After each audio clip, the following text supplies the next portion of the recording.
On va prendre une Bible. Nous allons lire dans Matthieu plutôt. Matthieu chapitre 19. Nous allons lire du 16e verset au 20e verset. Nous lisons.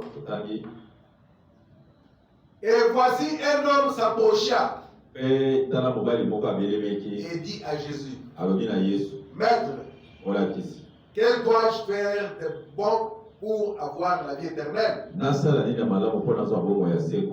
Il lui répondit, pourquoi m'interroges-tu sur ce qui est bon? Un seul est bon. Si tu veux entrer dans la vie, observe les commandements. Lesquels, lui dit-il? Et Jésus répondit, tu ne tueras point, tu ne commettras point d'adultère, tu ne déroberas point, tu ne diras point de faux témoignages, honore ton père et ta mère, et tu aimeras ton prochain comme toi-même. Le jeune homme lui dit, j'ai observé toutes ces choses. Qu'elle me manque-t-il encore? Jésus lui dit, si tu veux être parfait, va ce que tu possèdes, donne-les aux pauvres, et tu auras un trésor dans le ciel. Oui, viens et suis-moi. Vous pouvez vous asseoir. Que le Seigneur ajoute des bénédictions à la lecture de sa parole. Amen. Alors que nous sommes ici ce soir, nous sommes venus non pas pour nous contempler, non pas pour revoir quelqu'un, nous sommes venus pour rencontrer le Seigneur. Et nous rencontrons le Seigneur par sa parole. Alléluia. Amen. Nous les rencontrons par sa parole, au travers de sa parole. Et ici nous venons de lire, c'est l'histoire d'un jeune homme qui a vu Jésus. Il s'est approché de Jésus. Il lui a demandé, Maître, que dois-je faire de bon pour avoir la vie éternelle? Ok, c'est ce qu'il lui a demandé. Alors le Seigneur Jésus-Christ a commencé à lui parler des commandements. Il est écrit, ne fais pas ceci, ne fais pas cela, ne fais pas ceci, ne fais pas cela. Quand Jésus a terminé, le jeune homme riche lui a dit, mais tout ça je l'ai fait. J'ai appliqué tout ce que tu as dit là. Depuis mon enfance. C'est ma vie d'ailleurs. Alléluia. Amen. Mais il manquait quelque chose. C'est ainsi qu'il a vu Jésus. Il manquait la vie éternelle. Et l'homme riche lui a dit, j'ai observé toutes ces choses. Que me manque-t-il encore? C'est ça le petit sujet ce soir. Nous allons tourner tout autour. Pendant seulement quelques minutes. Ensuite on va prier. Le jeune homme riche dit, que me manque-t-il encore? Alléluia. Amen. Et il cherchait la vie éternelle. Mais ce n'était pas aussi facile que ça. Parce qu'il n'a pas pu le faire. La Bible dit parce qu'il avait beaucoup de biens, il n'a pas pu faire ce que je lui ai demandé. Et c'était difficile. Et le Seigneur Jésus s'est retourné vers ses disciples pour lui dire, il est facile de faire passer un chameau par les trous d'une aiguille. Il est difficile pour un riche. Alléluia. Amen.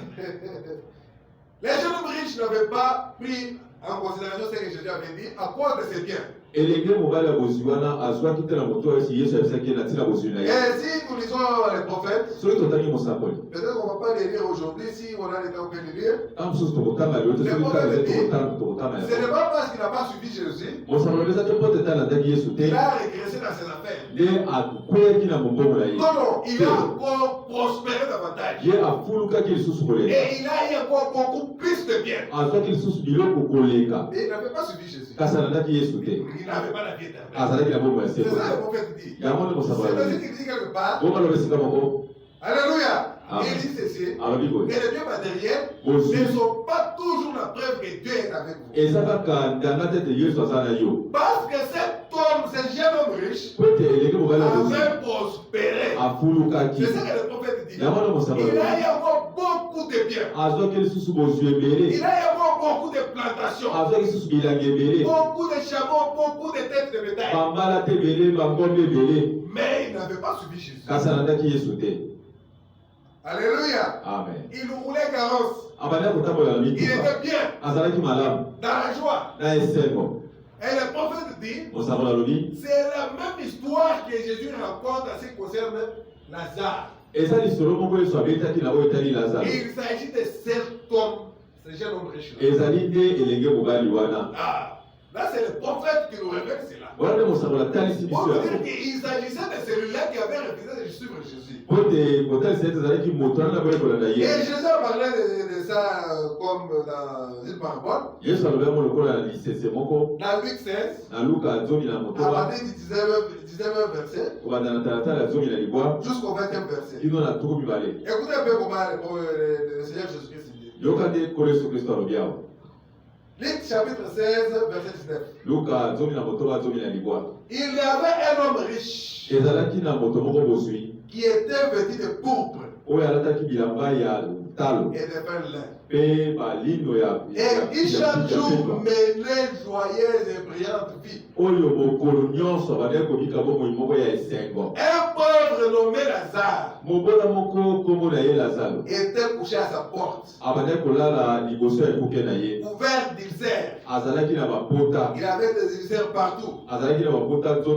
Et désirait de se rassasier des miettes qui tombaient de la table du riche. Et même les chiens venaient encore lécher ses ulcères. Les pauvres moururent. Et il fut porté par les anges dans les seins d'Abraham. Père de la foi. Alléluia. Amen. Les riches moururent aussi. Et il fut enseveli. Alléluia. Amen. Probablement toujours en Palestine. C'est parce que c'est là qu'il vivait. Mais quand Jésus était ressuscité, selon la vision de Job, et du fait que tous les patriarches disaient enterrez-moi seulement en Palestine. Et on a vu pourquoi il voulait toujours que ce soit Palestine. Par révélation, ils ont dit que les prémices de la résurrection allaient se passer là-bas en Palestine. Il fallait être en Palestine pour assister, participer à la résurrection. Et quand Jésus est mort à la croix, les tombeaux se sont ouverts. Les saints de l'Ancien Testament, c'est seulement eux qui étaient sortis de leur tombe. Et la Bible dit on les a vus à Jérusalem. Ce n'était pas un mythe. Comme une histoire qu'on raconte, c'est pas pour raconter. C'était vraiment une réalité. Parce que les gens les ont vus à Jérusalem. Et ils sont montés avec Jésus à son ascension. Donc, son enlèvement quand Jésus a été enlevé au ciel. Et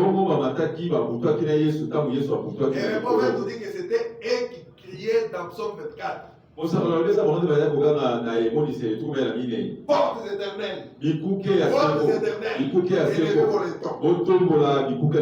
rois des gloires fassent son entrée. Alléluia. Et les anges ont demandé qui est ce roi de gloire. Ils ont dit l'éternel fort et puissant. L'éternel puissant dans les combats. Et le moment nous dit c'est quand Jésus montait avec les captifs qui étaient retenus par Satan dans les séjours des morts. Et un jour on verra comment le paradis a été supprimé. Parce que le prophète dit que c'est là que Jésus avait supprimé le paradis. C'était un compartiment dans la 5e dimension, dans les séjours des morts, là où on trouvait les saints. Et il y avait un autre compartiment où il y avait les méchants. Donc il n'était pas mélangé. C'était ce compartiment où se trouvaient les saints là qu'on appelait le paradis. C'est là que Jésus avait supprimé. Il est monté avec les saints pour les déposer dans la 6e dimension. Et aujourd'hui, quand un saint meurt, il ne va pas dans les séjours des morts, il va dans la 6e dimension. Alléluia. Alors, écoutez un peu l'histoire ici. Les pauvres moururent. Et il fut porté par les anges dans les seins d'Abraham. Les riches moururent aussi. Et il fit ensevelir. Dans les séjours des morts, il leva les yeux et tandis qu'il était en proie au tourment, il vit de loin Abraham et Lazare dans son sein. Il s'écria, Père Abraham, aie pitié de moi, envoie Lazare pour qu'il trempe le bout de son doigt dans l'eau et me rafraîchisse la langue. Car je souffre cruellement dans cette flamme. Abraham répondit, mon enfant. Alléluia. Amen. Vous savez quand un prophète vient, il est prophète, et pour ceux qui l'accueillent, et pour ceux qui ne veulent pas de lui. Élie était prophète de Jézabel. Abraham, le père des croyants. Il dit, mon enfant, c'est toi que tu as reçu tes biens pendant ta vie. Et que Lazare a eu les mots pendant la sienne. Maintenant, il est ici consolé. Et toi, tu souffres. D'ailleurs, il y a entre nous et vous un grand abîme. Afin que ceux qui voudraient passer d'ici vers vous, au-delà vers nous, ne puissent le faire. Donc c'est qu'il y avait une séparation. Entre ceux qui étaient de l'autre côté, et ceux qui étaient de ce côté. Ceux qui étaient de l'autre côté et ceux qui étaient de ce côté. Il y avait un fossé là. C'est ce que Abraham lui disait. C'est là que le prophète nous dit qu'il y avait des compartiments séparés.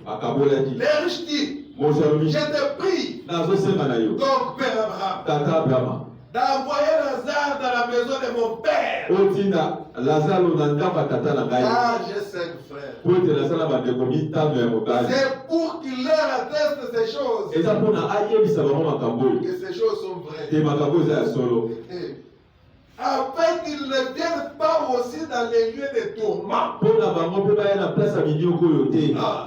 Alléluia. Amen.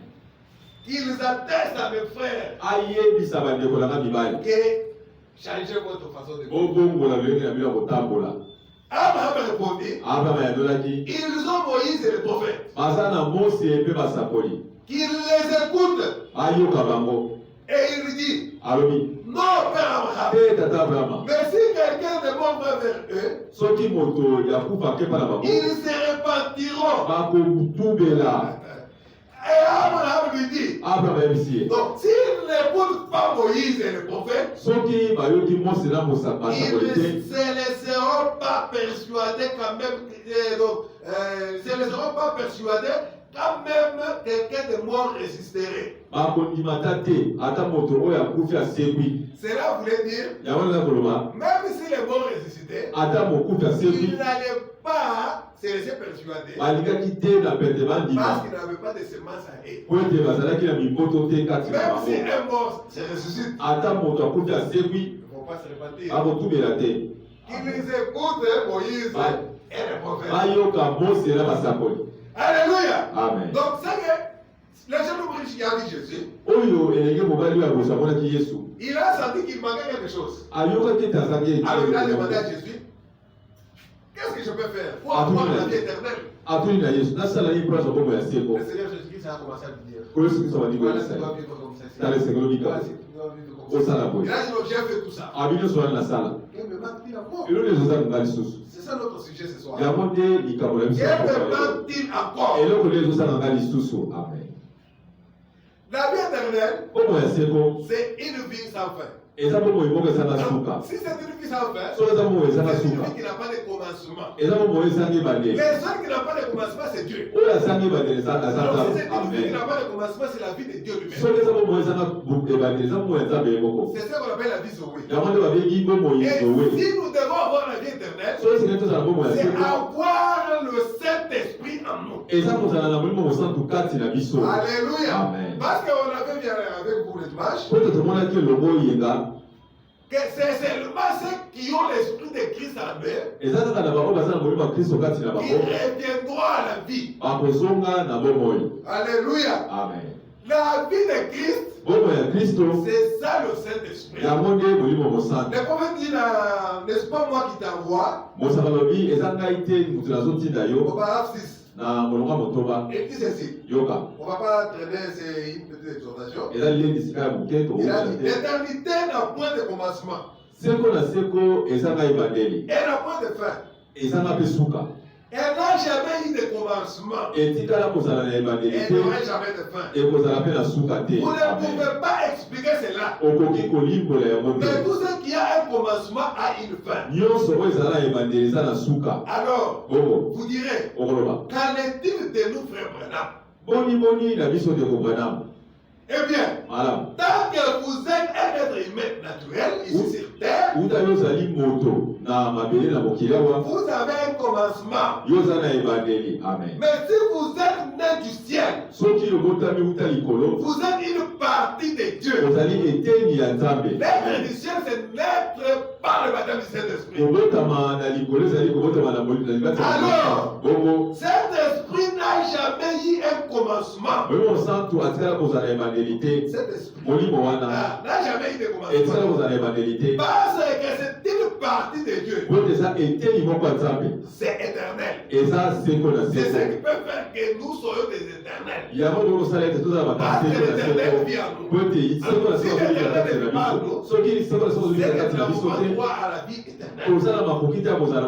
L'unique moyen pour vous de pouvoir jamais vivre éternellement, c'est d'avoir la vie éternelle. Une vie éternelle. Mais tout ce qui a un commencement a une fin. Voyez, Jésus a dit là, si un homme est né de nouveau, de l'esprit, il ne peut entrer dans le royaume. Les jeunes hommes riches avaient besoin d'entrer aussi dans le royaume. Et pour entrer dans le royaume, il faut avoir la vie éternelle. C'est ce qu'il a demandé à Jésus. Qu'est-ce que je peux faire pour avoir la vie éternelle? Si un homme est né de nouveau, de l'esprit, il ne peut entrer dans le royaume. C'est ce qu'il avait dit à Nicodème. Parce que Nicodème est venu aussi notamment pour lui poser la question dans ce sens-là. Alléluia. Amen. Il dit il ne peut en aucun cas y entrer. En effet, il vous faut avoir cette vie éternelle. C'est ce que les gens riches cherchaient. Le prophète continue, il dit j'ai étudié un mot ou deux mots quand j'en trouvais. voir ce que ça signifiait dans la Bible. En hébreu et en grec. Les mots grecs qui est utilisé là pour la vie éternelle, c'est le même mot qui est utilisé pour la vie de Dieu. Il est épelé, donc épelé, Z-O-E. Zoé. Et celui qui a la vie éternelle, le prophète dit c'est Zoé. La vie même de Dieu. Quand tu as le baptême du Saint-Esprit, tu as la vie Zoé. Pour vivre éternellement. Cela fait de vous son propre fils ou sa propre fille. Parce que vous êtes né de lui. Sa vie est en vous. Alléluia. Amen. Et vous ne pouvez pas périr. Pas plus que Dieu ne le paie. Vous avez donc la vie éternelle. Et Dieu a dit, et je les ressusciterai au dernier jour. Voilà ce que l'homme riche avait besoin. Il n'a pas eu. Il s'est retrouvé dans les tourments. Alléluia. Amen. Nous ne devons pas faire comme les jeunes hommes riches. Je les ressusciterai au dernier jour. Dit Dieu. N'est-ce pas merveilleux? Le moment demande, n'est-ce pas merveilleux? Mais comment nous pouvons entrer dans cette vie éternelle? C'est en naissant de l'esprit. Par le baptême du Saint-Esprit. Nous, il faut chercher le Saint-Esprit. Sans Saint-Esprit, la vie sur terre ne va vous amener à rien. Voilà. Ça ne va pas vous amener à avoir les royaumes. Alléluia. Amen. Mais pour prospérer, vous allez prospérer. Voilà. Le prophète dit les jeunes riches avaient prospéré. Il n'a pas hérité la vie éternelle. Le prophète continue dans le monde, c'est du slogan une fois de plus. Nous allons lire au paragraphe 150, 154. Il dit ceci. Mais écoutez, pour terminer, j'aimerais dire ceci. Il ne nous a pas promis un système. Il ne nous a pas promis une dénomination. Une super dénomination. Un super plan d'une espèce. Une espèce quelconque. Mais il nous a promis le royaume. Le royaume, on entre là-bas avec la vie éternelle en soi. On nous a promis le royaume. Un royaume éternel. Le prophète dit Amen. C'est ce qui nous est promis. Avoir la vie éternelle dans ce royaume éternel. L'homme riche n'est pas entré dans le royaume éternel. Et le gouvernement est contrôlé par le roi éternel dans ce royaume-là. Sa parole éternelle a porté à son peuple qui a la vie éternelle. Et les gens qui ont la vie éternelle se régalent. Non pas des choses du monde, mais de ce qui est écrit, l'homme vivra de toutes paroles qui sortent de la bouche de Dieu. On avait dit avec vous la Bible dit, celui qui a l'esprit de Dieu en lui, n'a pas l'amour du monde. L'amour du monde n'est pas en lui. Et celui qui a l'esprit qui avait résisté Christ, Dieu les résisterait au dernier jour. À la première résurrection. Parce que avant Élisée, on avait dit que les autres morts étaient restés morts. En attendant la résurrection générale. Pour les jugements du trône blanc. Écoutez ce que le prophète dit. Nous réservons ces royaumes et nous voyons que les cieux et la terre passeront. Mais cette parole ne passera point. Et cette parole, c'est les royaumes. Amen. Les royaumes. Cette parole. Parce que dans cette parole, il y a la vie qui était dans le sang. La parole. Jésus-Christ a dit, les paroles que je vous ai annoncées sont esprit et vie. Ah. Le Saint-Esprit est dans sa parole. Merci Seigneur. Écoutez. Et cette parole, c'est le royaume. Ceci est le roi et le royaume. Le système, la vie, tout est vrai ici. Si Dieu juge le monde par une église, par laquelle va-t-il juger? Parce qu'il a envoyé sa parole. Il va juger maintenant à partir de quelle église? C'est là que le prophète demande. S'il doit juger le monde par une église, parce que le mal de telle église, et alors il ne te condamne pas s'il n'était pas là-bas. Le prophète dit ceci.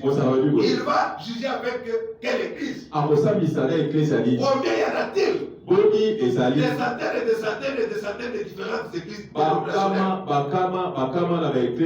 Si ce sont les catholiques qui sont dans le vrai,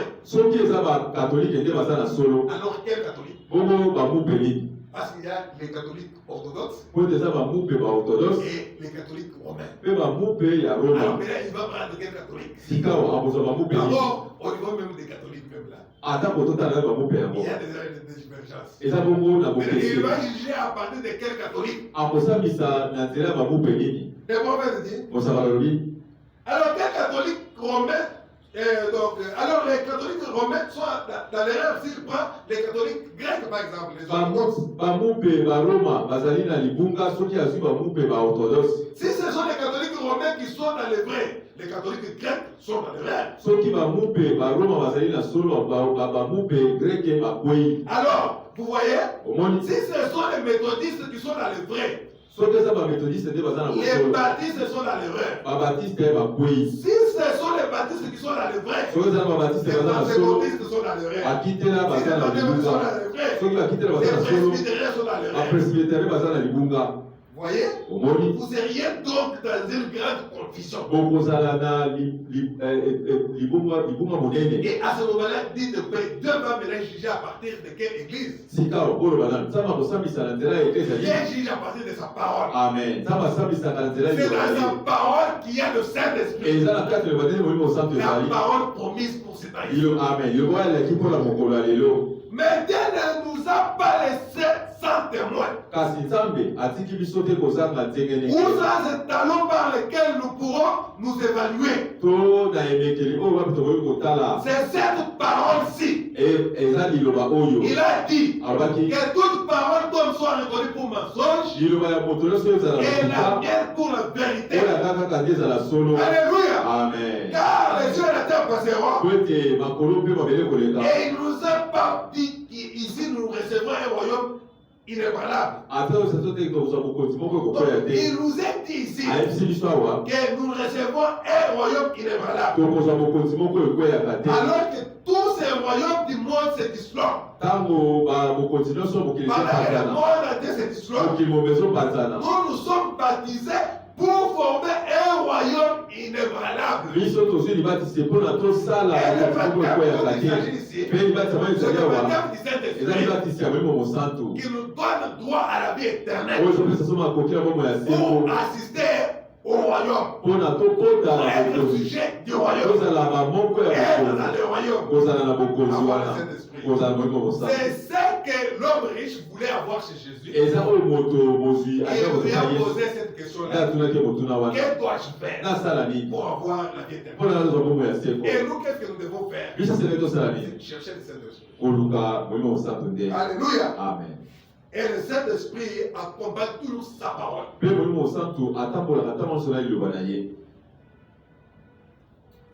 Nous entrons dans la naissance dans un royaume qui ne peut pas se disloquer. C'est la parole éternelle de Dieu. Et nous nous tenons là-dessus. Cela ne peut pas se disloquer. Alléluia. C'est cette parole qui nous donne droit au Saint-Esprit. Et le Saint-Esprit, c'est un sceau. Alléluia. Qui approuve notre foi dans cette parole. Et Dieu voit que nous vivons sa parole et nous baptisons du Saint-Esprit. Tu ne peux pas avoir le vrai Saint-Esprit en vivant en dehors de cette parole. Et quelle parole? La parole de l'heure. La parole de notre temps. Si vous avez le temps, vous pouvez lire tout ça. Le prophète a donné les deux exemples. Il a dit l'exemple de Paul et le jeune homme riche. Le jeune homme riche a connu Jésus dans la chair. Il a pensé que c'était un homme. Et il n'a pas cru à cela. Et il n'a pas hérité le royaume. Mais Paul a rencontré le Seigneur Jésus-Christ dans sa forme originale. Sur les chemins de Damas. Et Paul, malgré qu'il était un érudit, il a cru. Et il a hérité la vie éternelle. Quand la parole de Dieu est prêchée, il faut croire à cette parole. Amen. Et il faut que ce soit la parole de l'heure. Tel que le prophète l'a dit. En dehors de cela, il n'y a pas de Saint-Esprit. Un esprit peut venir, mais pas un Saint-Esprit. Un esprit peut vous secouer, peut vous faire parler à l'âme. Pas le Saint-Esprit. Alléluia. Ou soit au niveau tout simplement de l'esprit. Alléluia. Parce qu'à ce jour-là, le Seigneur Jésus-Christ, plusieurs viendront et ils me diront, Seigneur, n'avons-nous pas fait ceci? N'avons-nous pas fait cela? N'avons-nous pas chassé les démons? Et ils ont chassé les démons. Jésus a dit, je ne vous ai jamais connu. Et nous avons vu avec vous que quand on a l'esprit de Christ, nous lui appartenons. Alléluia. Amen. Si on n'a pas l'esprit de Christ, on n'appartient pas à Christ. Comment hériter le royaume des cieux? Qu'est-ce qui nous manque? Ce qui nous manque, c'est le baptême du Saint-Esprit. C'est ce qui manquait à cet jeune homme riche. Alors qu'il était devant la vie éternelle. Le Seigneur Jésus-Christ. La vie éternelle en train de parler. En train de marcher. Alléluia. C'est que l'autre avait aussi raté. C'était Pilate. Il était devant la vérité. Il demande à Jésus, qu'est-ce que la vérité? Et puis il est parti. Alors qu'il avait la vérité face à face, il est parti. Qu'est-ce qui nous manque encore? Qu'est-ce qui me manque encore? Les jeunes hommes riches ont posé la question. Alléluia. Amen. Le prophète dit ceci. Terminons par là. Dans les investissements, paragraphe 45, reprendre 45 et 46. Prenons 45 jusqu'en bas, juste en bas là. Parce qu'on va prier. Comparez les deux hommes. Un jeune hébreu riche qui voulait s'approcher aux traditions avec un autre qui était convaincu. C'était Paul. Parlez de Paul si vous lisez l'histoire. L'un de la vie comme étant un homme. Car Dieu a été fait chair pour mourir. Afin d'ôter le péché. La vie qui était dans le sang des agneaux, ou ainsi de suite, ne pouvait pas revenir dans les croyants. Parce que c'était la vie de l'agneau. La vie animale. Le prophète nous dit que l'animal est plus bas que l'homme. Sa vie ne peut pas revenir sur l'homme. C'est ainsi que Dieu devait venir faire homme. Cela n'a pas d'âme à l'intérieur. La vie animale. La vie animale. Mais ici, c'était Dieu lui-même. Et alors, nous ne sommes de cet esprit-là. Nous sommes des fils et des filles de Dieu. La vie qui était dans notre sacrifice. Comparé les deux hommes. L'un des deux a vu cela confirmé. Que Dieu était en Christ.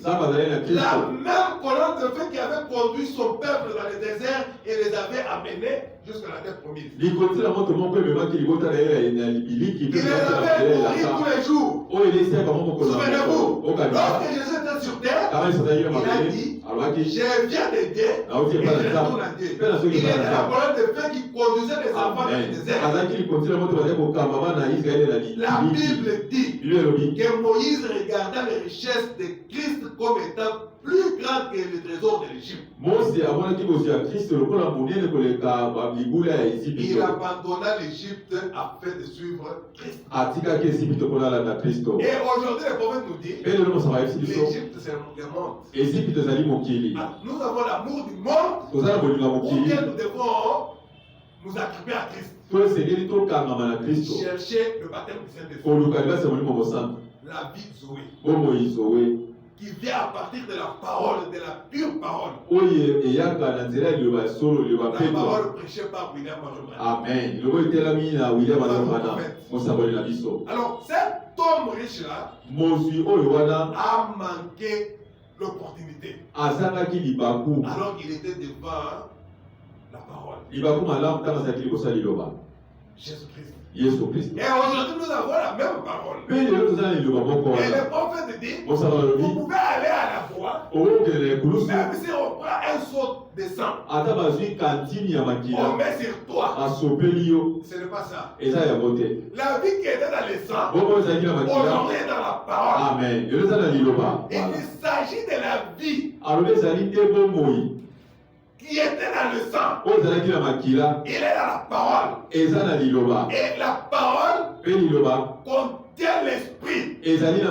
Et le Saint-Esprit vient tout simplement pour mettre son sang et nous faire partir du royaume. C'est que les gens nous cherchaient.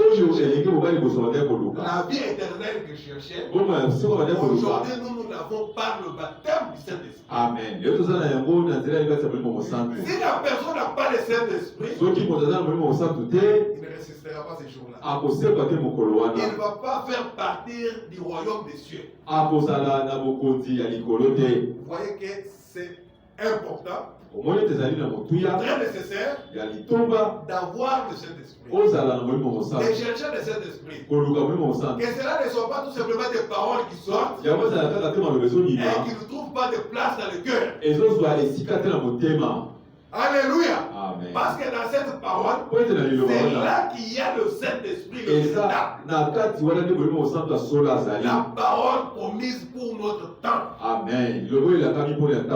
Et le prophète a dit, le royaume, c'est la parole. Alléluia. Amen. Amen. Alléluia. Amen. Le royaume, c'est la parole. Et ce royaume, c'est le corps mystique de Jésus-Christ. Nous y allons par le baptême de l'Esprit. Et Dieu vous bénisse. Alors nous allons prier. Et chacun de nous puisse parler à notre Dieu.